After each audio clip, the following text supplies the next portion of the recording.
he broken this ceasefire. He killed our people, and he didn't exchange prisoners. We signed the exchange of prisoners, but he didn't do it. What kind of diplomacy, JD, you are speaking about? What do you mean?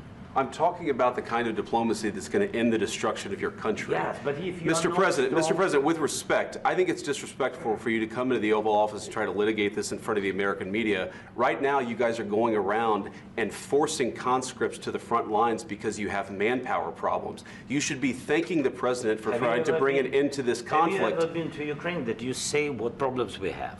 I have been to. Come once. I've actually watched and seen the stories, and I know what happens is you bring people, you bring them on a propaganda tour, Mr. President. Do you disagree that you've had problems bringing people into your military? And do you think that it's respectful to come to the Oval Office of the United States of America and attack the administration that is trying to prevent the destruction of your country? A lot of questions. Let's start from the beginning. Sure. First of all, during the war, everybody has problems, even you, but you have nice ocean and don't feel now, but you will feel it in the future. God bless. You don't know that. God bless. God bless. You will not have a war. Don't tell us what we're going to feel. We're trying to solve a problem. Don't tell us what we're going to feel. I'm not telling you. Because you're in no position to dictate that. That's Remember exactly this. You're in no position to dictate what we're going to feel. We're going to feel very good. You will feel influence. We're going to feel very good and very strong. You will feel influence. You're right now not in a very good position. You've allowed yourself to be in a very bad position, and he happens to be right about it. From the very beginning of the war. You're not in a good position. You don't have the cards right now. With us, you start having cards. But right now, you don't. You're playing cards. You're playing cards. You're gambling with the lives of millions of people. You're gambling with World War III. You're gambling with World War III. And what you're doing is very disrespectful to the country, this country, that's backed you far more than a lot of people said they should have. Have you said thank you once? This entire meeting? No, in this entire meeting, have you said thank you? You went to Pennsylvania and campaigned for the opposition in October. Offer some words of appreciation for the United States of America and the president who's trying to save your country. Please, you think that if you will speak very loudly about the war, He's not speaking loudly. He's not speaking loudly. Your country is in big trouble. Can I Wait a minute. No. You've done a lot of talking. Your country is in big trouble. I know. You're not winning. You're not winning this.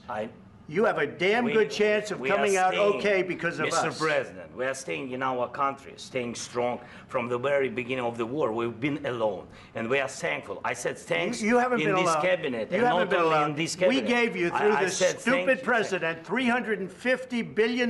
You voted we gave for you your military equipment, and you men are brave, president. but they had to use our military. Yes. What about if you didn't have our military equipment, you invited me if you didn't have our military equipment, this war would have been over in 2 weeks. In 3 days, I heard it from Putin. In 3 days, this is something maybe new. less. In 2 weeks, of course, yes. It's going to be a very hard thing to do business like this. Again, I tell you, just say thank you. I said a lot of times Accept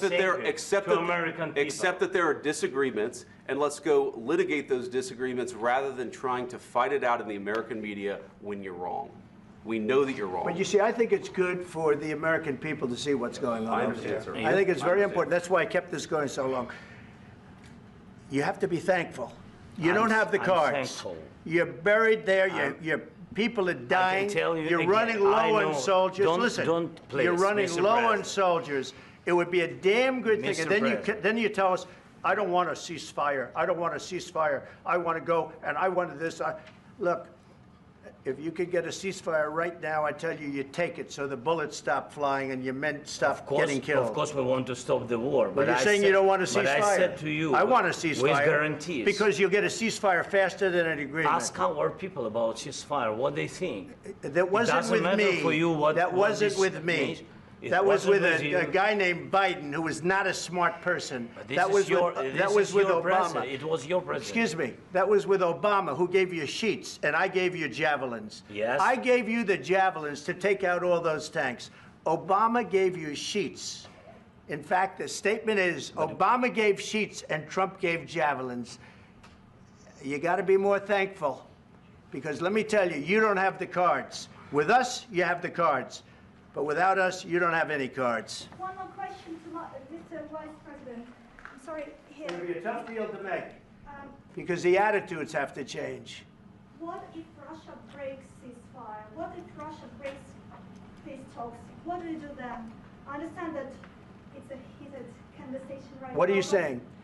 She's asking, what if Russia breaks the ceasefire? What if anything? What if a bomb drops on your head right now? Okay? What if they broke it? I don't know. They broke it with Biden because Biden, they didn't respect him. They didn't respect Obama. They respect me. Let me tell you, Putin went through a hell of a lot with me. He went through a phony witch hunt where they used him and Russia. Russia. You ever hear of that deal? That was a phony Hunter Biden, Joe Biden scam. Hillary Clinton, Shifty Adam Schiff. It was a Democrat scam. And he had to go through that. And he did go through it. We didn't end up in a war. And he went through it. He was accused of all that stuff. He had nothing to do with it. It came out of Hunter Biden's bathroom. It came out of Hunter Biden's bedroom. It was disgusting. And then they said, oh, the laptop from hell was made by Russia, the 51 agents. The whole thing was a scam. And he had to put up with that. He was being accused of all that stuff. All I can say is this. He might have broken deals with Obama and Bush, and he might have broken them with Biden. He did, maybe. Maybe he didn't. I don't know what happened. But he didn't break them with me. He wants to make a deal. I don't know if you can make a deal. The problem is I've empowered you to be a tough guy. And I don't think you'd be a tough guy without the United States. And your people are very brave. But you're either going to make a deal or we're out. And if we're out, you'll fight it out. I don't think it's going to be pretty, but you'll fight it out. But you don't have the cards. But once we sign that deal, you're in a much better position. But you're not acting at all thankful. And that's not a nice thing. I'll be honest, that's not a nice thing. All right, I think we've seen enough. What do you think? Huh? This is...